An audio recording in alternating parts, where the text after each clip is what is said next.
Hello, I am the Mighty Pez. In this video, I will be discussing and building a couple of different system clock circuits utilizing the 555 timer IC for my retro computer project. So please join me.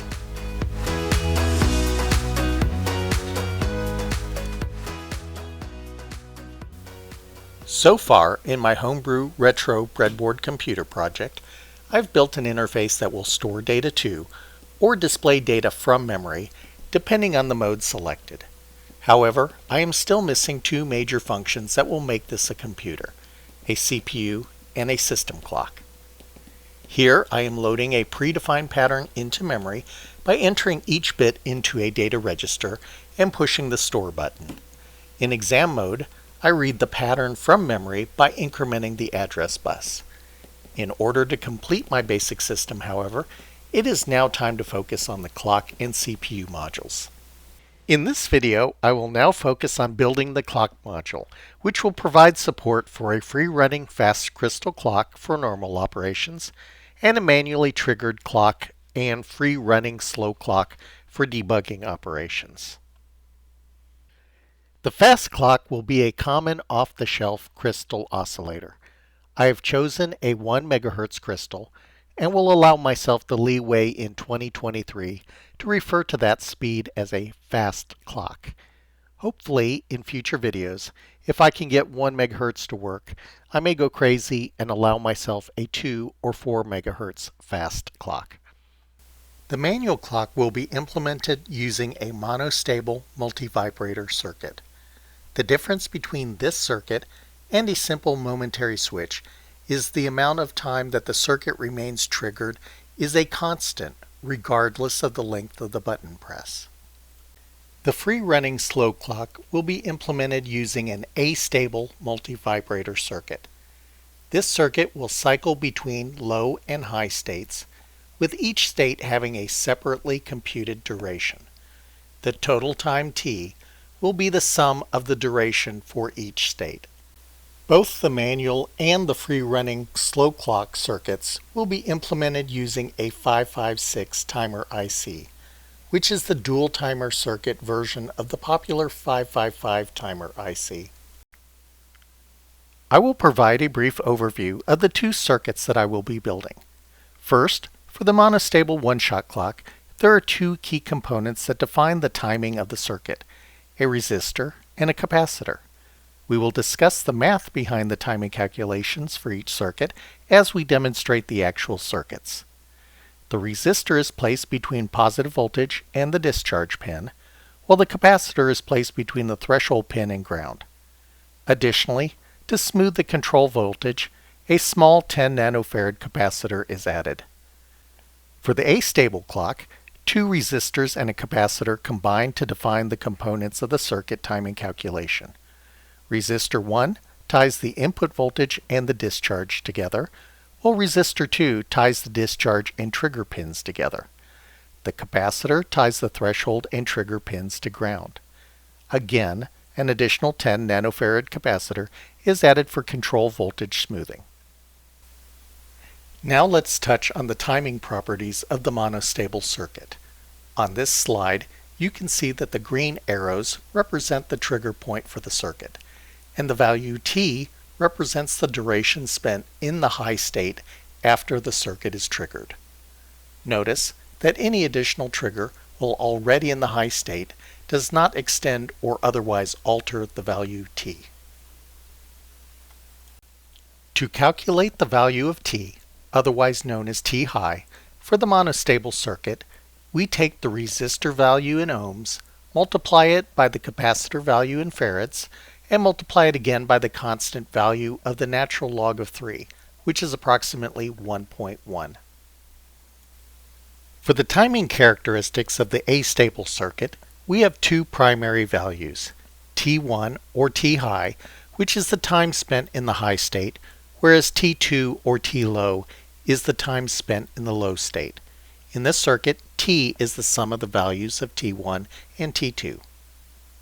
For the astable circuit, we have two states to calculate. T1 or T high is calculated by summing the values of resistors 1 and 2 in ohms, multiplied by capacitor 1 in farads, multiplied again by the natural log of 2.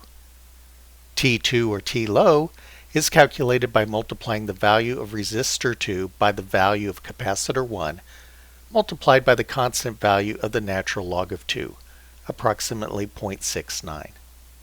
The clock frequency is calculated by dividing 1 by the sum of T1 and T2.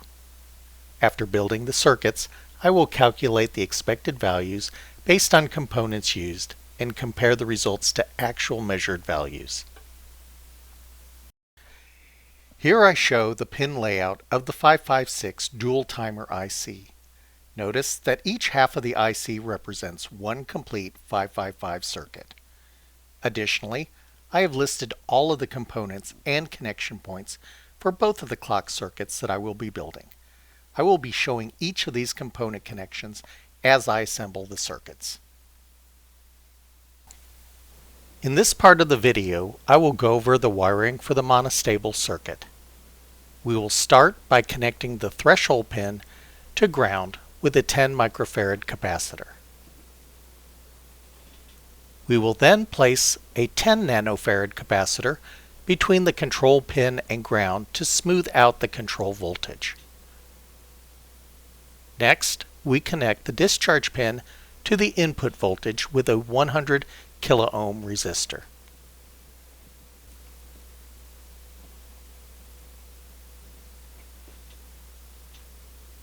We will connect the discharge and threshold pins with a jumper.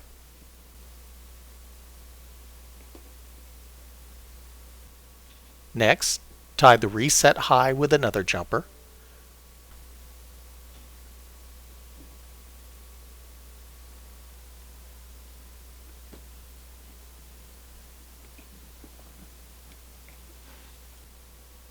We will connect the output to our LED so that we can visualize the clock.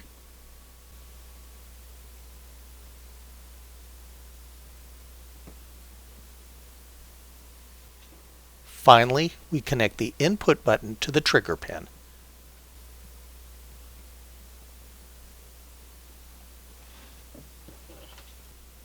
Applying power, we will push the trigger button, and you will notice that the output stays high for a set period, even after releasing the trigger.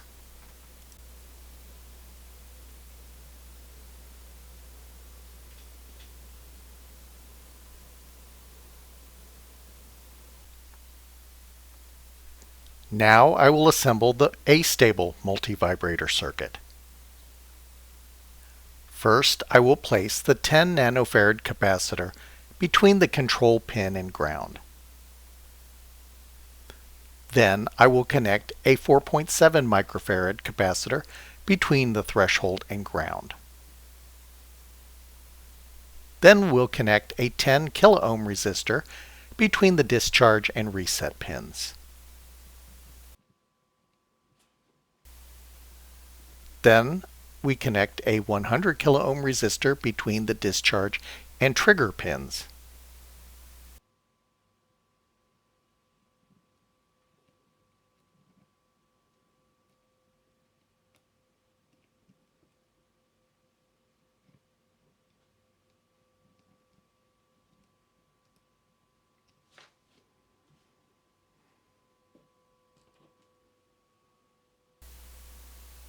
Next, we tie the threshold and trigger pins together with a jumper.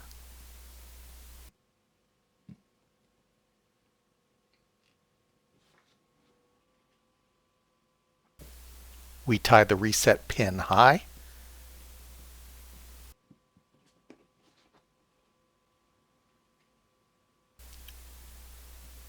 We will connect the output to our LED so that we can visualize the clock.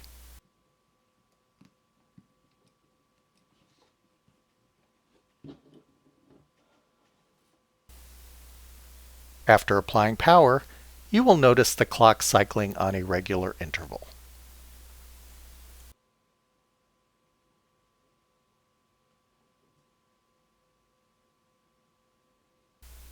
Now, using the actual value of the components used in each circuit, I will calculate the expected timing values. I will then compare the results to the actual measured values. For the monostable circuit timing, we take the value of the resistor, 100 kiloohms, and multiply it by the value of the capacitor, 10 microfarads, and multiply the result by the natural log of 3 to get an expected value of approximately 1.1 seconds. In this example, I also showed the conversion for kiloohms and microfarads to ohms and farads as a reminder not to forget that the calculations are in ohms and farads. I will now calculate the values of our astable circuit. For T1, we take the sum of the two resistors, 200 kiloohms, multiply that by the value of the capacitor, 4.7 microfarads, multiplying again the result of the natural log of 2 gives us an approximate value of 0.65 seconds. For T2, we take the value of resistor 2, 100 kiloohms, multiply that by the value of the capacitor, 4.7 microfarads, multiplying the result by the natural log of 2 gives us an approximate value of 0.33 seconds. Summing those two values, we get a total cycle time T of approximately 0.98, very close to a 1-second cycle. As a reminder, do not forget to convert your values into ohms and farads before performing any calculations. To compare the accuracy of our calculation, let's look at the oscilloscope trace for each of our circuits. For the monostable multivibrator circuit, using the oscilloscope, I measured the T or T-high value at 1.08 seconds. For the astable multivibrator circuit, I measured one clock cycle at an actual value of 0.960 seconds. So how did the calculated expected values compare to the measured values? For the monostable circuit, we calculated a value of approximately 1.1 seconds and measured a value of 1.08 seconds, a difference of approximately 1.7%. For the astable circuit, we calculated a value of approximately 0.98 seconds and measured a value of 0.96 seconds, a difference of approximately 1.8%. So overall, our calculations were very close. For completeness, I will demonstrate the crystal oscillator fast clock. The only pins necessary for the crystal oscillator are power, ground, and output.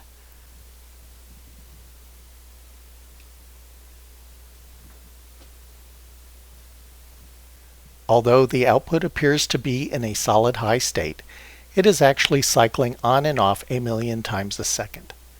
This will be apparent in an oscilloscope trace. Here, each time division is 200 nanoseconds, and the entire cycle takes 1000 nanoseconds or 1 microsecond. And now with the clock circuit out of the way, I can focus on adding a Z80 CPU in my next video.